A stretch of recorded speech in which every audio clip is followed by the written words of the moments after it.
Hi friends, இன்றைக்கி தக்காளி சட்னி எப்படி வைக்கிறதுன்னு பார்க்கலாம். அதுக்கு தக்காளி, வெங்காயம், வெள்ளைப்பூடு எல்லாம் கட் பண்ணி உரித்து வச்சுருக்கேன்.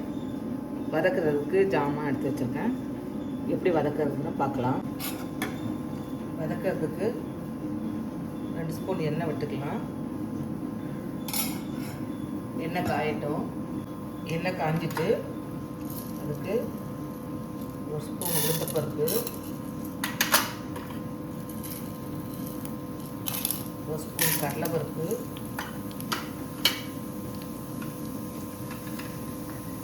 காரத்துக்கு ஏற்ப காஞ்ச மிளகாய் போட்டுக்கோங்க.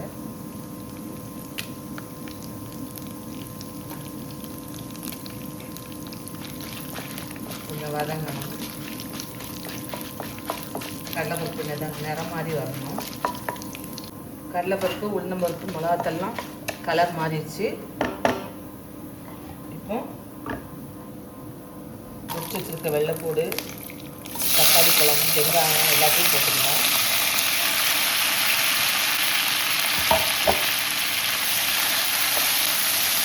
நல்லா கிண்டி விட்டு கொஞ்சம் வதங்கணும். தேவையான உப்பு போட்டுக்கோங்க. உப்பு போட்டால் தான் கொஞ்சம் சீக்கிரத்தில் வதங்கும்.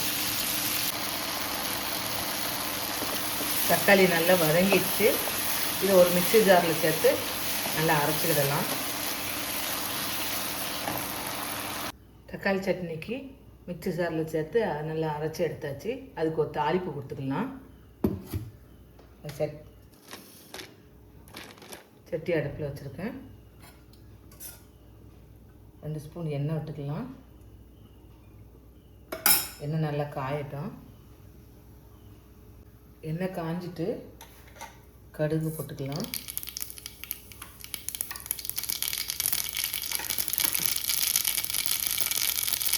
ஒரு ஸ்பூன் உளுத்தம்பருப்பு, ஒரு பச்சை மிளகாய்,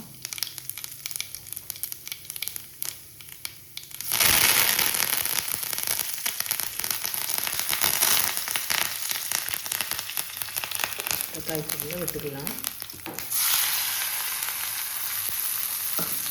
தக்காளி சட்னி ரெடி ஆகிடுச்சு. இதேமாதிரி நீங்களும் செஞ்சு பார்த்துட்டு எப்படி இருக்குன்னு சொல்லுங்கள். கமெண்ட் பண்ணுங்கள், சப்ஸ்கிரைப் பண்ணுங்கள், லைக் பண்ணுங்கள், ஷேர் பண்ணுங்கள். தேங்க்யூ.